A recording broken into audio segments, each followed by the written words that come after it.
എല്ലാവർക്കും ലെറ്റ്സ് ക്രാക്കിലേക്ക് സ്വാഗതം. അപ്പോൾ നമുക്ക് ഫിസിക്സിലെ കുറച്ച് പോയിന്റുകൾ ഞാൻ സ്പീഡിൽ പറഞ്ഞിട്ട് പോവാം. എക്സ്പ്ലനേഷൻ ഒന്നും തരുന്നില്ല കേട്ടോ, എക്സ്പ്ലെയിൻ ഒന്നും ചെയ്യുന്നില്ല. ഈ ഒരു PDF ഞാൻ ടെലിഗ്രാമിൽ ഇടാം കേട്ടോ, നിങ്ങൾക്കത് നോക്കാമല്ലോ. ഓക്കെ, അപ്പം ദ്രവ്യത്തിൻ്റെ അവസ്ഥകൾ തുടങ്ങുവാണേ. 7 അവസ്ഥകളാണ് പ്രധാനമായിട്ടുമുള്ളത്. അത് ഏതൊക്കെയാണെന്ന് നമുക്ക് നോക്കാം. ദ്രവ്യത്തിൻ്റെ അവസ്ഥകളാണ് കൊടുത്തിരിക്കുന്നത്. 1 ഖരം, ദ്രാവകം, വാതകം, പ്ലാസ്മ. ഇതുവരെ എല്ലാവർക്കും അറിയുണ്ടാവും, എന്നാൽ ബാക്കിയും കൂടി പഠിച്ചു വെക്കണം. 5ാമത്തെ അവസ്ഥ, 6ാമത്തെ അവസ്ഥ, അങ്ങനെയൊക്കെ ക്വസ്റ്റ്യൻ കാണാറുണ്ടല്ലോ. So 5 Bose Einstein condensate, 6 fermionic condensate, 7 quark gluon plasma, 8 Rydberg matter, 9 Jahn Teller metal, 10 quantum spin liquid. Okay, ഇതെല്ലാം പഠിക്കാൻ പറ്റിയിട്ടില്ലെങ്കിൽ കുഴപ്പമൊന്നുമില്ല കേട്ടോ. ഇപ്പോൾ പുതിയതായിട്ട് കാണുന്നവരാണെങ്കിൽ പഠിക്കേണ്ട. 9ാമത്തത് ഞാൻ ക്വസ്റ്റ്യൻ കണ്ടിട്ടുണ്ട്, ഒന്ന് നോക്കി വെച്ചോളൂ. ജാൻ ടെല്ലർ മെറ്റൽ കേട്ടോ. ഓക്കെ, അടുത്ത പോയിന്റ് നമുക്ക് അളവുകൾ SI യൂണിറ്റ്, അതായത് അളവുകളും യൂണിറ്റുകളും പഠിക്കാനുണ്ടല്ലോ. അതിൽ ഉണ്ടായിരുന്നതാണ് CGS, MKS, FPS. MKS ആണ് പിന്നീട് SI ആയിട്ട് നമ്മൾ മാറുന്നത് ആണല്ലോ. ഓക്കെ, അപ്പം നീളത്തിന് CGSലെ യൂണിറ്റ് സെൻറ്റിമീറ്റർ, MKSൽ മീറ്റർ, FPSൽ ഫുട്ട്. പിന്നെ പിണ്ഡമാണെങ്കിൽ CGSൽ ഗ്രാം, MKSൽ കിലോഗ്രാം, FPSൽ പൗണ്ട്. സമയം പിന്നെ എല്ലാത്തിലും സെക്കൻഡാണ്.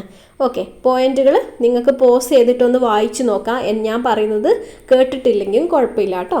ഓക്കെ, പ്രധാനപ്പെട്ട പോയിന്റുകളിലൂടെ ഒന്ന് കണ്ണോടിക്കാൻ വേണ്ടിയിട്ടാണ്. അടുത്തത് പ്രധാനപ്പെട്ട യൂണിറ്റുകളും അതിൻ്റെ അളവുകളും അതിൻ്റെ യൂണിറ്റുകളും. നീളത്തിൻ്റെത് മീറ്റർ, സമയത്തിൻ്റെത് സെക്കൻഡ്, മാസിൻ്റെത് കിലോഗ്രാം, അതായത് SI യൂണിറ്റാണ് പറഞ്ഞുകൊണ്ടിരിക്കുന്നത്. ഓക്കെ, ഊഷ്മാവിൻ്റെത് കെൽവിൻ, പ്രകാശ തീവ്രത കാൻഡില, വൈദ്യുത പ്രവാഹ തീവ്രത ആംബിയർ, പദാർത്ഥത്തിൻ്റെ അളവ് മോളാണ്. ഓക്കെ, മോളാണ്. ഓക്കെ, ഞാൻ അതിൻ്റെ ഇടയിലുള്ള പോയിന്റുകളൊക്കെ എനിക്ക് പറയണമെന്നുണ്ട്, പക്ഷേ ഞാൻ സ്പീഡിൽ കുറച്ച് പോയിന്റുകൾ നിങ്ങൾക്ക് ഉപകാരപ്പെടുന്നു തോന്നുന്ന കുറച്ച് പോയിന്റുകൾ പറഞ്ഞിട്ട് പോവാണ്. ചിലതൊക്കെ ഇല്ലാതെ വന്നിട്ടും ഉണ്ടാവാം കേട്ടോ. ഓക്കെ, സമയം കളയുന്നില്ല. അടുത്തത് നിങ്ങൾക്ക് സംശയമുള്ള ഒരു ഭാഗമാണ് സദിശ അളവുകളും അതിശ അളവുകളും. സദിശ അളവുകൾ എന്ന് പറഞ്ഞു കഴിഞ്ഞാൽ എന്താ? ദിശ ചേർത്ത് പറയുന്നതാണ് സദിശ അളവുകൾ. ദിശ ചേർത്ത് പറയാത്ത അളവുകളാണ് അതിശ അളവുകൾ. അപ്പോൾ സദിശ അളവുകൾക്ക് ഉദാഹരണം പ്രവേഗം, സ്ഥാനാന്തരം, ത്വരണം, ബലം, ആക്കം, ആവേഗമൊക്കെ സദിശ അളവുകൾക്ക് ഉദാഹരണമാണ്. അതിശ അളവുകളാണ് സമയം, പിണ്ഡം, ദൂരം, വിസ്തീർണം, വേഗം, പ്രവൃത്തി, വ്യാപ്തം, സാന്ദ്രത, പവർ, ഊർജം. ഇതൊക്കെ അതിശ അളവുകൾക്ക് ഉദാഹരണമാണ്. ഓക്കെ, ഇനി അസ്ട്രോണമിക്കൽ യൂണിറ്റും പ്രകാശവർഷവും സംശയം ഉണ്ടാവാറുണ്ട്. ഭൂമിയിൽ നിന്ന് ഗ്രഹങ്ങളിലേക്ക് നക്ഷത്രങ്ങളിലേക്കുമുള്ള ദൂരം അളക്കുന്ന യൂണിറ്റാണ് അസ്ട്രോണമിക്കൽ യൂണിറ്റ്. പ്രകാശവർഷം എന്താണ്? നക്ഷത്രങ്ങൾ തമ്മിലുള്ള ദൂരം അളക്കുന്ന യൂണിറ്റാണ് പ്രകാശവർഷം എന്ന് പറയുന്നത്. ഓക്കെ, ഇനി പിണ്ഡവും ഭാരവും തമ്മിലുള്ളൊരു വ്യത്യാസമാണ്. അതെന്താണെന്ന് നോക്കി നോക്കാം. പദാർത്ഥത്തിൽ അടങ്ങിയിരിക്കുന്ന ദ്രവ്യത്തിൻ്റെ അളവാണ് പിണ്ഡം, അറിയാലോ. ഭാരമാണെങ്കിലോ ഒരു വസ്തുവിൻ്റെ പിണ്ഡത്തിൽ ഭൂമി പ്രയോഗിക്കുന്ന ആകർഷണ ബലത്തെയാണ് നമ്മൾ ഭാരം എന്ന് പറയുന്നത്. വ്യത്യാസം മനസ്സിലാക്കുക. പിണ്ഡം സ്ഥിരമാണ്, എവിടെ പോയാലും പിണ്ഡത്തിൽ ഒരു മാറ്റവും വരുന്നില്ല. പക്ഷേ ഭാരം എന്താണല്ല, സ്ഥിരമായിട്ടുള്ളൊരു ക്വാണ്ടിറ്റി അല്ല. ഇതിൻ്റെ മാസിൻ്റെ യൂണിറ്റ് കിലോഗ്രാം ആണ്.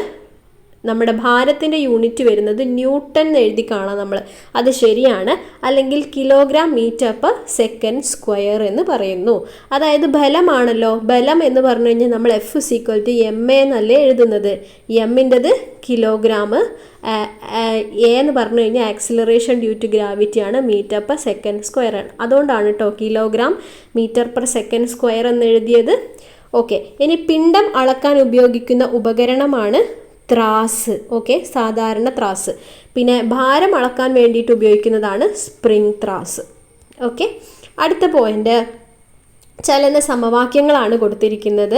ഒന്നാം ചലന സമവാക്യം V = U + AT. രണ്ടാം ചലന സമവാക്യം S = UT + ½ AT². ഇനി മൂന്നാം ചലന സമവാക്യമാണ് V² = 2AS. 3 കാണാമല്ലോ, ഒന്ന് പഠിച്ചു വെക്കണേ. 1, 2, 3. ഇനി ഇതിൽ എന്തൊക്കെയാണ് ഓരോ ലെറ്റേഴ്സും ഡിനോട്ട് ചെയ്യുന്നത്? വി അന്ത്യപ്രവേഗം, യു ആദ്യപ്രവേഗം, എ ത്വരണം, ടി സമയം, എസ് സ്ഥാനാന്തരം. ഓക്കെ, സമത്വരണത്തോടെയുള്ള ചലനങ്ങൾക്ക് മാത്രമാണ് ചലന സമവാക്യങ്ങൾ ബാധകമാവുന്നത്. സമത്വരണത്തോടു കൂടിയുള്ള ചലനം. ഓക്കെ, ഒന്നാം ചലന നിയമം, രണ്ടാം ചലന നിയമം, മൂന്നാം ചലന നിയമമൊക്കെ അറിയാലോ. ഇനി വിവിധ മാധ്യമങ്ങളിലൂടെയുള്ള പ്രകാശത്തിൻ്റെ വേഗതയാണ് കൊടുത്തിരിക്കുന്നത്. നമുക്കറിയാം ശൂന്യതയിലാണ് ഏറ്റവും വേഗത്തിൽ പ്രകാശം സഞ്ചരിക്കുന്നത്. അതേതാണ്? 3 × 10⁸ മീറ്റർ/സെക്കൻഡ് ആണ്. ജലത്തിലാണെങ്കിൽ 2.25 × 10⁸ മീറ്റർ/സെക്കൻഡ്, ഗ്ലാസ്സിൽ 2 × 10⁸ മീറ്റർ/സെക്കൻഡ്, വജ്രത്തിലാണെങ്കിൽ 1.25 × 10⁸ മീറ്റർ/സെക്കൻഡ്. അപ്പോൾ വജ്രത്തിലാണ് ഏറ്റവും കുറവ് വേഗതയിൽ സഞ്ചരിക്കുന്നത്. പക്ഷെ പ്രകാശിക സാന്ദ്രത ആർക്കാ കൂടുതൽ? വജ്രത്തിനാണ് കൂടുതൽ. ഏറ്റവും കുറവ് ശൂന്യതയ്ക്കാണ്, വായുവിനാണ്. ഓക്കെ, ഇനി ക്രിട്ടിക്കൽ കോൺ ഇമ്പോർട്ടൻ്റ് ആണ്. ജലത്തിൻ്റെ ക്രിട്ടിക്കൽ കോൺ വരുന്നത് 48.6 ഡിഗ്രി, ഗ്ലാസിൻ്റെത് 42, വജ്രത്തിൻ്റെത് 24. ഓക്കെ, ഇനി ലെൻസിൻ്റെ സമവാക്യമാണ് കൊടുത്തിരിക്കുന്നത്. 1/f = 1/v - 1/u. പഠിച്ചു വെക്കണം. 1/f = 1/v - 1/u. അതിനെ f = എന്ന് മാറ്റി എഴുതി കഴിഞ്ഞാൽ ഇങ്ങനെ കിട്ടും കേട്ടോ. uv / u - v എന്ന് കിട്ടും. ഓക്കെ, ഇനി എന്താണ് എഫ്? എഫ് എന്ന് പറഞ്ഞു കഴിഞ്ഞാൽ ഫോക്കൽ ലെങ്ത് ആണ്, ഫോക്കസ് ദൂരമാണ്. യു പറഞ്ഞാൽ എന്താണ്? വസ്തുവും ലെൻസും തമ്മിലുള്ള അകലമാണ് യു. വി പറഞ്ഞാൽ എന്താണ്? പ്രതിബിംബവും ലെൻസും തമ്മിലുള്ള അകലമാണ് വി എന്ന് പറയുന്നത്. അത് കൺഫ്യൂഷൻ ഒന്നുമില്ലല്ലോ. ഇപ്പോൾ യു കഴിഞ്ഞിട്ടല്ലേ വി വരിക. അപ്പം നമ്മൾ ആദ്യം കൊണ്ടുപോയി വെക്കുക വസ്തു അല്ലേ, അതുകൊണ്ട് വസ്തുവും ലെൻസും തമ്മിലുള്ളതാണ് യു. വി എന്ന് പറഞ്ഞു കഴിഞ്ഞാൽ യു കഴിഞ്ഞിട്ടല്ലേ വി വരുന്നത്. അപ്പോൾ വസ്തു വെച്ച് കഴിഞ്ഞാലല്ലേ അതിൻ്റെ എന്തുണ്ടാവുള്ളൂ? പ്രതിബിംബം ഉണ്ടാവുള്ളൂ. അതുകൊണ്ട് യുവും വിയും ഒന്നും ആർക്കും മാറിപ്പോവില്ല എന്ന് വിചാരിക്കുന്നു.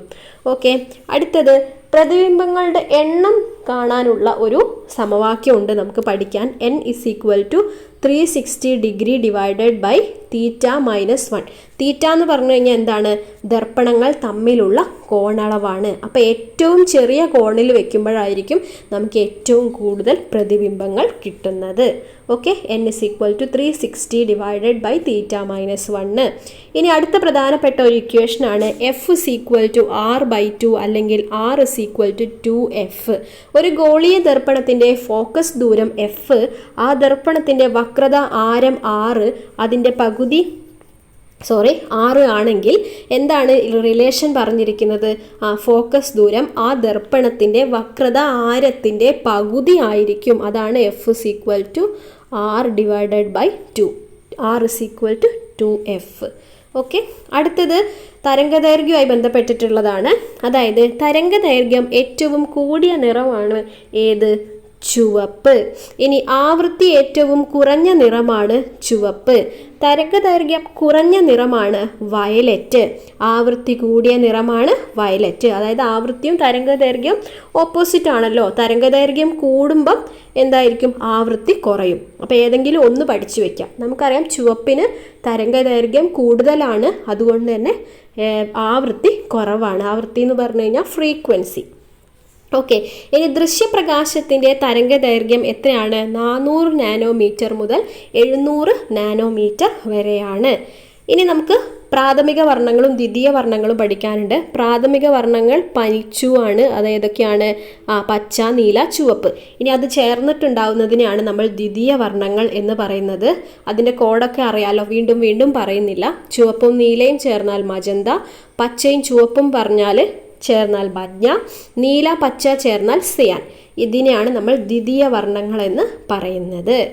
ഓക്കെ, ഇനി ലാമ്പിൽ നിറയ്ക്കുന്ന വാതകവും അതിൽ നിന്ന് ലഭിക്കുന്ന നിറവും ഒന്ന് നോക്കി വയ്ക്കുക. നിയോൺ വാതകമാണെങ്കിൽ ഓറഞ്ച് കളറാണ്. ക്ലോറിൻ വാതകമാണെങ്കിലോ പച്ച നിറമാണ്. പിന്നെ നൈട്രജൻ ആണെങ്കിൽ ചുവപ്പ്, ഹൈഡ്രജൻ ആണെങ്കിൽ നീല, മെർക്കുറി ആണെങ്കിൽ വെള്ള, സോഡിയം ആണെങ്കിൽ മഞ്ഞ, ആർഗൺ ആണെങ്കിൽ പർപ്പിൾ. ഓക്കെ, ഞാൻ വായിച്ചിട്ട് പോവാണ്. നിങ്ങൾക്ക് PDF നോക്കിയിട്ട് പഠിക്കാം, അല്ലെങ്കിൽ പോസ് ചെയ്തിട്ട് പഠിച്ചോട്ടോ. ഓക്കെ, അടുത്തതാണ് അനുപ്രസ്ഥ തരംഗം, അനുദൈർഘ്യ തരംഗം. ഗ്രാഫ് കാണുന്നുണ്ടല്ലോ, നമുക്ക് ഓരോ പോയിന്റും നോക്കാം, രണ്ടും കമ്പയർ ചെയ്തിട്ട് പഠിക്കാം. അനുപ്രസ്ഥവും അനുദൈർഘ്യവുമാണ്. ഓക്കെ, നോക്കൂ. കണികകൾ തരംഗത്തിൻ്റെ പ്രേഷണ ദിശയ്ക്ക് ലംബമായിട്ട് കമ്പനം ചെയ്യുന്നു. അതേതാണ്?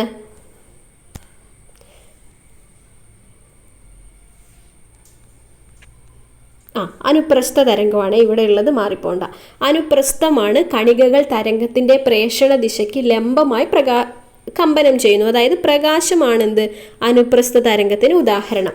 അനുദൈർഘ്യ തരംഗത്തിന് ഉദാഹരണം ശബ്ദമാണ്. ഓക്കെ, ഇനി കണികകൾ തരംഗത്തിൻ്റെ പ്രേഷണ ദിശയ്ക്ക് സമാന്തരമായിട്ടാണ് കമ്പനം ചെയ്യുന്നതെങ്കിൽ അത് അനുദൈർഘ്യ തരംഗം. ഇനി ശൃംഗങ്ങളും ഗർത്തങ്ങളും ഉണ്ടാകുന്നു അനുപ്രസ്ഥത്തിന്.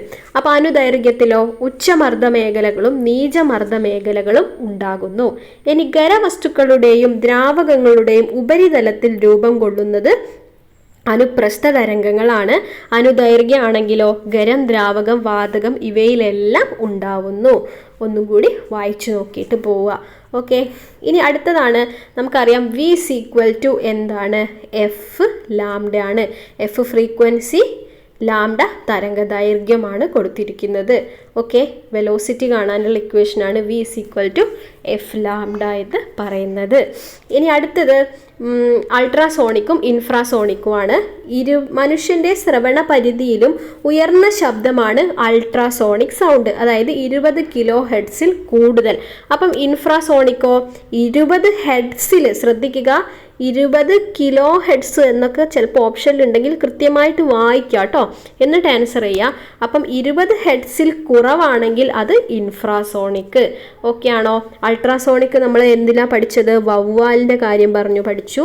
ഇൻഫ്രാസോണിക് ആണെങ്കിൽ ആന, തിമിംഗലം, ജിറാഫ് അതൊക്കെയാണ് ഇൻഫ്രാസോണിക്കിൽ പഠിച്ചിട്ടുണ്ടായിരുന്നത്. സോറിയേ. ഓക്കെ, അടുത്തത് പ്രതിധ്വനി. ഓക്കെ, അതായത് എക്കോ, അത് കേൾക്കാൻ ആവശ്യമായ ഏറ്റവും കുറഞ്ഞ അകലം 17.2 മീറ്റർ ആണ് കേട്ടോ. 17 മീറ്റർ എന്ന് ഓർത്ത് വെച്ചാലും മതി. 17.1 എന്നും ഞാൻ കണ്ടിട്ടുണ്ട്. 17.2. ഓക്കെ, 17 എന്നുള്ളത് ഓർത്ത് വയ്ക്കാം. ഇനി ഗാൾട്ടൺ വിസിലാണ്. ഗാൾട്ടൺ വിസിൽ എന്താണ്? നായകളുടെ പരിശീലനത്തിനായിട്ട് ഉപയോഗിക്കുന്നതാണ് ഗാൾട്ടൺ വിസിൽ എന്ന് പറയുന്നത്. ഗാൾട്ടൺ വിസിലിൽ നിന്നും പുറപ്പെടുന്ന ശബ്ദം ഏകദേശം എത്രയാണ്? 3000 അല്ല, 30,000 ഹെഡ്സ് ആണ്. ഓക്കെ, അപ്പം നമുക്ക് 20,000 ഹെഡ്സ് വരെയല്ലേ കേൾക്കാൻ കഴിയുള്ളൂ, അതിന് മുകളിലാണ്. അപ്പം നായയുടെ ശ്രവണ പരിധി എന്ന് പറയുന്നത് എത്രയാണ്? 67 ഹെഡ്സ് മുതൽ 45,000 ഹെഡ്സ് വരെ ആണ് കേട്ടോ. ഓക്കെ, അടുത്തത് ബലം. ബലത്തിൻ്റെ ഇക്വേഷനാണ് F=ma. ബലത്തിൻ്റെ SI യൂണിറ്റ് ന്യൂട്ടൺ ആണെന്ന് അറിയാം. ഒരു ന്യൂട്ടൺ എന്ന് പറഞ്ഞു കഴിഞ്ഞാൽ 1 കിലോഗ്രാം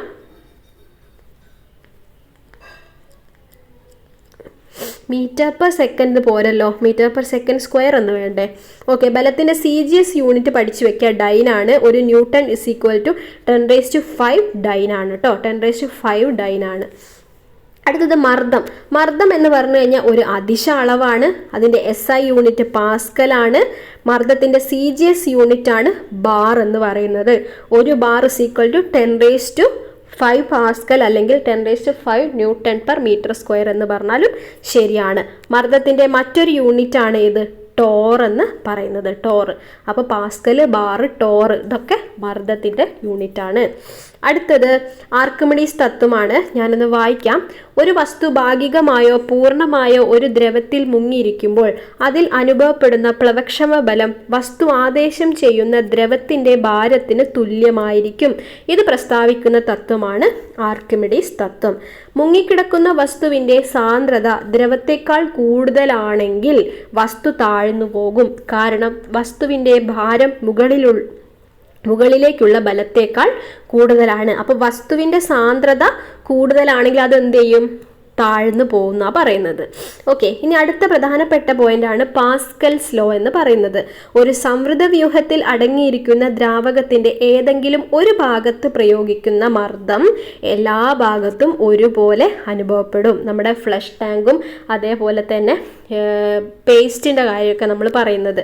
അപ്പം മർദ്ദം ഉപയോഗിച്ച് ദ്രാവകങ്ങളുടെ വ്യാപ്തം കുറയ്ക്കാൻ സാധിക്കില്ല എന്നതാണ് പാസ്കൽ നിയമത്തിൻ്റെ അടിസ്ഥാനം. അടുത്തത് ആപേക്ഷിക സാന്ദ്രത. വസ്തുവിൻ്റെ സാന്ദ്രതയെയും ജലത്തിൻ്റെ സാന്ദ്രതയെയും ബന്ധിപ്പിക്കുന്ന അനുപാത സംഖ്യയാണ് നമ്മൾ ആപേക്ഷിക സാന്ദ്രത എന്ന് പറയുന്നത്. അത് കാണാനുള്ള ഇക്വേഷൻ എന്ന് പറഞ്ഞു കഴിഞ്ഞാൽ വസ്തുവിൻ്റെ സാന്ദ്രത ഡിവൈഡഡ് ബൈ ജലത്തിൻ്റെ സാന്ദ്രത എന്നാണ്. ഇതൊരു അനുപാതമായതിനാൽ എന്തില്ല, യൂണിറ്റ് ഇല്ല. അതാണ് ആപേക്ഷിക സാന്ദ്രത. അടുത്ത പോയിന്റ് അതിൻ്റെ സാന്ദ്രതകളാണ്. ഏതിൻ്റെ? ജലത്തിൻ്റെ സാന്ദ്രത 1000 ആണ്, മണ്ണെണ്ണയുടെ സാന്ദ്രത 810 ആണ്, ഉപ്പുവെള്ളത്തിൻ്റെ സാന്ദ്രത 1025 ആണ്. അപ്പോൾ സാന്ദ്രത കാണാൻ പറഞ്ഞാൽ എങ്ങനെയാണ് കാണുക? 810, അതായത് ആപേക്ഷിക സാന്ദ്രത കാണാൻ പറഞ്ഞു കഴിഞ്ഞാൽ ഈ ഒരു ഇക്വേഷൻ എഴുതിയിട്ടാണ് ചെയ്യുക കേട്ടോ. ഓക്കെ, ആപേക്ഷിക സാന്ദ്രത കാണാൻ പറഞ്ഞാൽ അങ്ങനെയാണ് ചെയ്യുക. ഇത് മണ്ണെണ്ണേൻ്റെയാണ് ഞാൻ ഇപ്പോൾ ചെയ്ത് കാണിച്ചത്. അടുത്തതാണ് നിങ്ങൾക്ക് കൺഫ്യൂഷൻ വരുന്ന ഒരു ഭാഗമാണ് കേശികത്വത്തിൽ. കേശിക ഉയർച്ചയുണ്ട്, കേശിക താഴ്ചയുണ്ട്. കേശിക താഴ്ച കാണിക്കുന്നതിന് ഉദാഹരണമാണ് മെർക്കുറി. ഓക്കെ, ദ്രാവകം നിരപ്പിനേക്കാൾ താഴ്ന്നു നിൽക്കുന്നതിനാണ് നമ്മൾ കേശിക താഴ്ച എന്ന് പറയുന്നത്. അത് കാണിക്കുന്ന ദ്രാവകം ഏതാണ്? മെർക്കുറിയാണ്. അപ്പം മെർക്കുറി കേശിക താഴ്ച കാണിക്കാൻ കാരണം എന്താണ്? കൊഹിഷൻ ബലം അഡിഷൻ ബലത്തേക്കാൾ കൂടുന്നതാണ് കേശിക താഴ്ച കാണിക്കാൻ കാരണം. അങ്ങനെയാണെങ്കിൽ കേശിക ഉയർച്ച കാണിക്കാൻ കാരണം എന്താ?